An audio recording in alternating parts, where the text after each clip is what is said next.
Sagalee si qabee dhiifamammoo si rakkisaan jira wallaahi jireenyuma Itoophiyaan beektaa wanti godhanu hin jiru bakka ayyaanni gaheera dheengaddaa ayyaanatti na ergite ammas ayyaanni gaheera kunu hadaraa wanta sin jedhu waan biraa miti egaa isii kana qofa irratti jana jabeessii sin jedha allamuu sin gaafadhu wallaahi rabattiin koo kuna diddu laallamu sin gaafadhu sin jedha du'aa'iinis immoo sii kadhatamaa jira ati hunduu kee xuruurfatteetuma nutti ergitaa birriin barakaan qabu bara dhiirri taa'ee dubartii kadhatu bara dhiirri taa'ee shamarran eeggatu bara dhiirri dalagaa wallaalee bilbila qofaan maallaqa kadhatu bara dhiirri jahanja'ee daa'imman abbaa jalaa haadha jalaa umurii malee fuudhee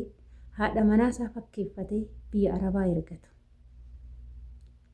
dhiiraa osoo mana ijaarratiin fuudhichaa gadi ba'u fuudhee osoo ji'a 3 biran teechisiin biyya arabaa ergatu bara kana keessa jirra bara dhiirri dubartiidhaan maallaqa fiddu malee jedhee mataa nyaatu keessa jirra qo'aa ana kan gaafii natti ta'e jireenyi Itoophiyaa qaala'een dhugaadha garuu dalagaan Itoophiyaa keessa hin jiru jechuun sobamoo akkamii gaafii natti uume ani deebiin barbaada jireenyi yoo qaala'ee jireenya immoo kan injifatu kaatanii xaaranii fiiganii maallaqas fiduun hin danda'amu sa'a 24 dhagaarra taa'anii bilbilaan gaafa shamarranii maallaqa naa ergi jedhanii biyya arabaatitti gaafan biyyaan bayissanii maal natti fakkaata beektanii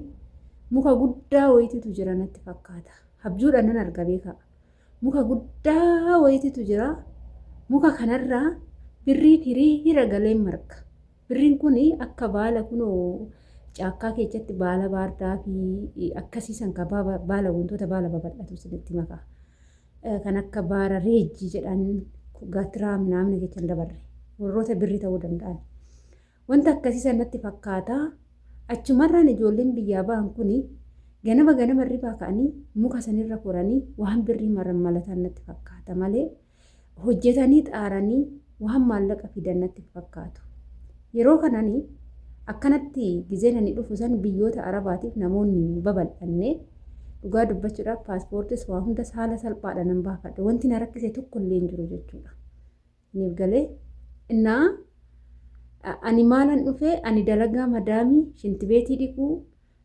kafana namaa miicuu kushina isaanii keessa dhaabbachuu miti dhufaatiin koo ani muka sanirra ol koree birrii malammalee baatiidhaan bakka erguufan ture jechuudha innaa maatii kiyya taayiif ka'ii wallaalchise ana maammadoo miti kan na ergate sammuun kiyya akkas natti fakkaate sammuu kana nagalaafate odoon beekin nagalaafate kunoo shaqqaalaa na godhe sammuun kun barumsa baradhuu nama taataa yoo baratte injiinera taataa yoo baratte barsiistuu taataa yoo baratte manaajira taataa yoo baratte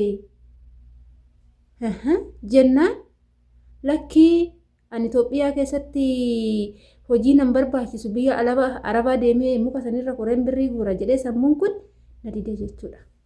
Gizee kana maatiin hunduu na kadhatanii na dadhabanii erga feete deemi jedhanii paaspoortii natti baasanii biyya arabaa jedhan na ergan. Gaafa nas ga'u dacheen samiin walqixxee natti dukkanaa'e. Guyyaanis halkanis anaaf tokko. Ani osoo halkaniif guyyaa addaan baaseen beekinan baatii jaabiyya arabaa taa'ee jiru. Maallaqni baargama irraa guuruu fi dhufe sun akkuma jedhan ganama boroo ka'ee muka san gubbaa godhee kunoo aga har'a birrii kana malammaluun harka kiyya narraa fixe.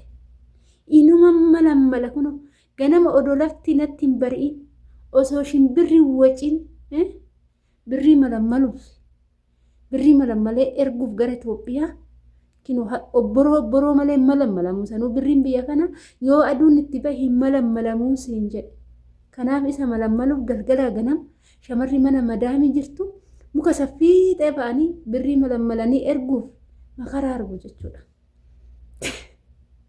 Baay'isawwee jechuudha.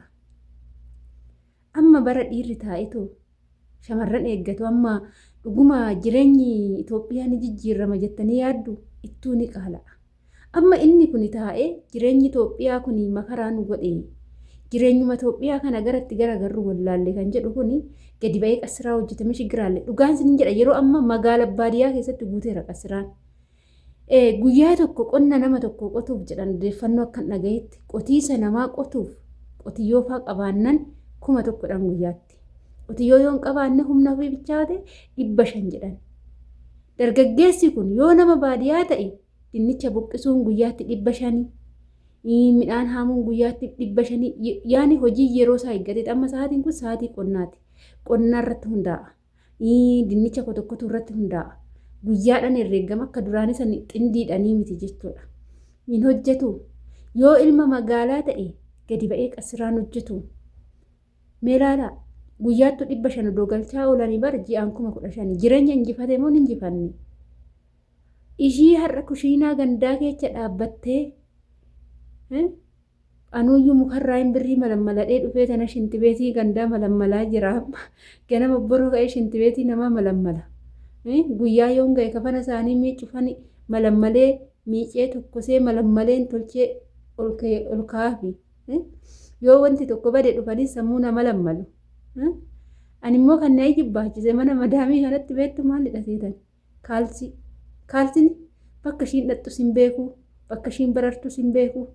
Yoo ishiin maal taate kan luka tokkoo nafaa kan luka tokkoo hin bada kan luka tokkoo nama liqimsu dhaba jechuudha. Kunuu nama lammale gushii madaamii keessatti ijoollee baay'ee. Kanaafuu abbaa ta'e akka ilmi dhiiraa hojjetutti akka dhiirri hojjechuu danda'utti dhiira ta'ame. Dhiirri Itoophiyaa dhiira ta'ame dhugaan isinitti maali? Shamarran biyya gola ormaa dhiigashii tuftee dafqashii xuruurtee baatiidhaan maallaqa argatti dhugaan isiniin jedhaan maallaqa argachaa irra malee teenyee yookaan immoo akkuma isin jedhe mukarraa malammallee miti. Ati har'a achitti hirkattee teechee jireenya Itoophiyaa kana nutti ulfaate maaliyyoo kanatti akkana nutti ulfaate jettanii kan afaan damma dibattaniiti birrii nu ergaa jettanii sheemin sinaa qabu dhugaa rabbii xiqqishuma sheemin sinaa qabu. Inde hojjedhu kaa hojjedhuuti birrii malammal mishigiraalee Itoophiyaa keessatti leeme munni jira munni birrii irraa malammalan dhugaan sin jedha namni yoo karoora hin qabaanne nama ta'eef hojiin kaayyoon hojii nama keessa yoo jiraate ilmi namaa lafarra jiru kun waaqayyoon dureecha hiyyeessa jedheen uumne jechuudha. Waaqayyoon nama hunda wal fakkeessitu baatii 9 haala wal fakkaatatiin ji'a wal fakkaatatiin uume jechuudha.